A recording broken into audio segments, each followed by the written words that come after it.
What if I told you that the universe is conspiring to help you achieve your dreams right now, but you're too distracted scrolling through your phone to notice? Sounds like some spiritual nonsense, right?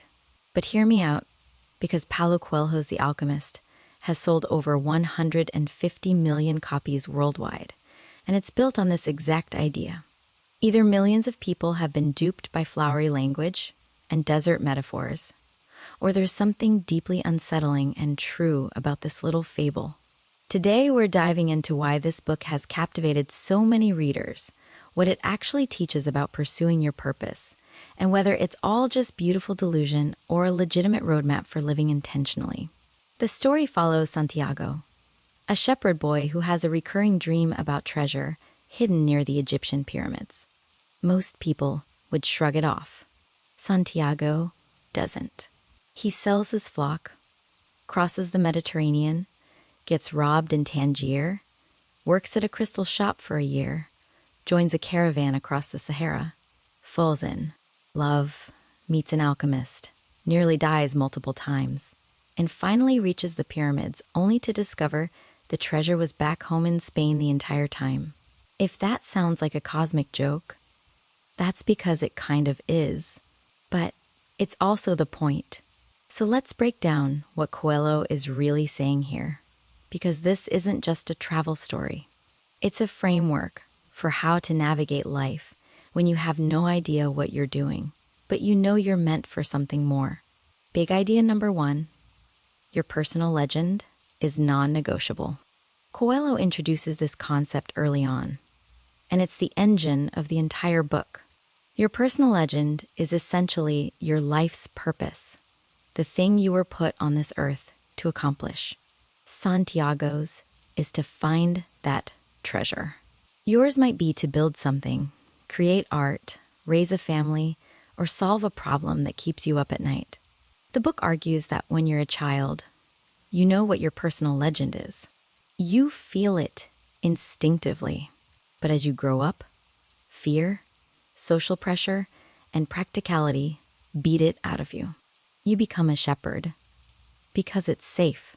You stay in the job you hate because it pays the bills. You marry someone you don't love because it's expected. And slowly, quietly, you forget what you were supposed to do. You remain in the matrix. Here's the kicker, though.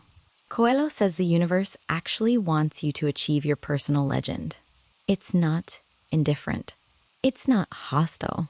It's actively working in your favor, but only if you take the first step. Santiago sells his sheep. That's the signal. The universe doesn't help people who sit around waiting for a sign.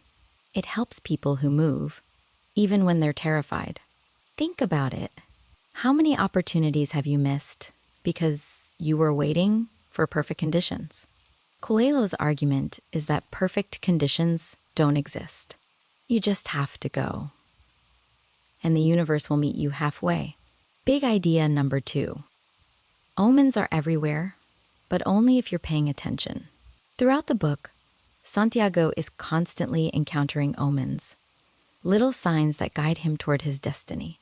A king appears out of nowhere and tells him to pursue his dream.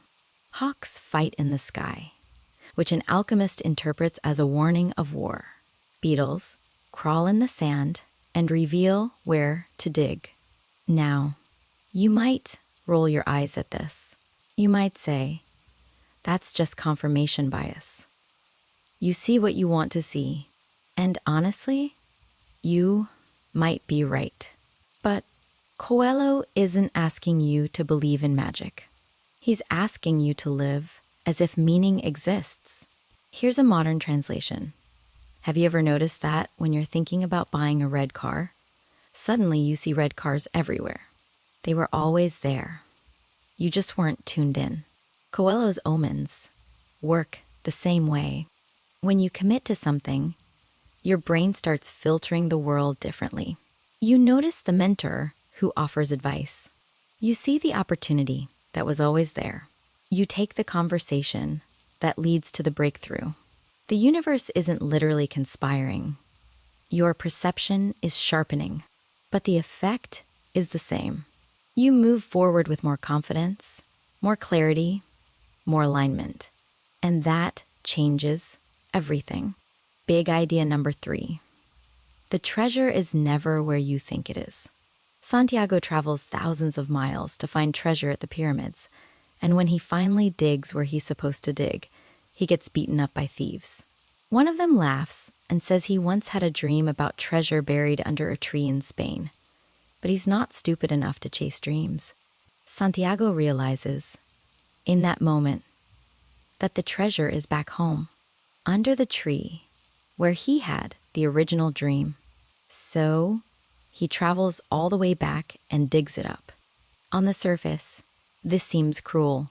Why did he have to go through all of that just to end up where he started? But that's the point. Santiago couldn't have found the treasure without the journey. He needed to meet the king, work in the crystal shop, cross the desert, fall in love with Fatima, learn from the alchemist, and understand the language of the world. The treasure was always there, but he wasn't ready for it. The journey didn't take him to the treasure. The journey made him the person capable of recognizing and claiming the treasure. This is Coelho's most profound idea. The goal isn't the point. The transformation is. You don't chase your dreams to get the thing. You chase your dreams to become the person who deserves the thing. And often, what you were looking for was inside you or right in front of you the whole time. You just needed the journey to see it. Big idea number 4. Fear is the only real obstacle. There's a moment in the book where Santiago is about to give up. He's in love with Fatima, a woman he meets at an oasis. He considers staying with her and abandoning his personal legend. The alchemist warns him that if he does this, he'll regret it forever. He'll spend the rest of his life wondering what if. Fear disguises itself as love, comfort, and practicality. It tells you to stay small. It tells you that wanting more is selfish or unrealistic. But Coelho argues that fear is the only thing standing between you and the life you're supposed to live. Santiago keeps going. Fatima tells him that if he's meant to come back, he will. And if he doesn't, at least he'll have lived honestly. That's the deal. You can have comfort or you can have growth. You rarely get both at the same time. And most people choose comfort, then spend decades wondering why they feel so empty. Now let's talk about where this book falls short. Because it's not perfect, and that's actually important for fair use purposes. This is a critique, not a summary. First, the book is vague to the point of frustration. Coelho speaks in broad spiritual platitudes that sound profound, but don't always hold up under scrutiny. When you want something, all the universe conspires in helping you to achieve it. Really? Tell that to someone working 3 jobs who can't catch a break. The book works beautifully as a metaphor, but it can feel tone deaf if you're struggling with real systemic barriers. Privilege plays a role in how much freedom you have to chase dreams, and Coelho doesn't really address that. Second, the book leans heavily on mysticism, which will either resonate with you or annoy you. If you're a skeptic, the constant references to the soul of the world and the language of the universe might feel like New Age fluff. And that's fair. Coelho isn't writing for empiricists. He's writing for people who are hungry for meaning, even if that meaning is constructed. Third, some critics argue that the book romanticizes suffering and struggle as necessary for growth. While there's truth to the idea that challenges do shape us, the book doesn't spend much time acknowledging that some suffering is pointless and traumatic, not transformative. Not every hard journey leads to treasure. Sometimes it just leads to more hardship. But here's the thing. Even with those flaws, The Alchemist works. It works because it gives people permission to want more. It works because it reframes failure as redirection. It works because it tells you that your dreams matter. And that's a message a lot of us desperately need to hear. So, who should read this book? If you're at a crossroads, if you feel stuck, if you're wondering whether it's too late to change direction, read this book. If you're a pragmatist who needs data and evidence, maybe skip it. But if you're willing to suspend disbelief and engage with the book as a parable, it might just rewire how you see your life. Here's your actionable step.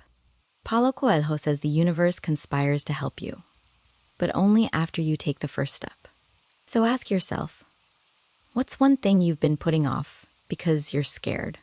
Not something small, something that matters. And this week, take one concrete action toward it. Send the email. Make the call. Start the project. Buy the plane ticket. Change that career. The treasure isn't going to dig itself up. Thank you so much for watching. If this resonated with you, hit that subscribe button so you don't miss the next breakdown.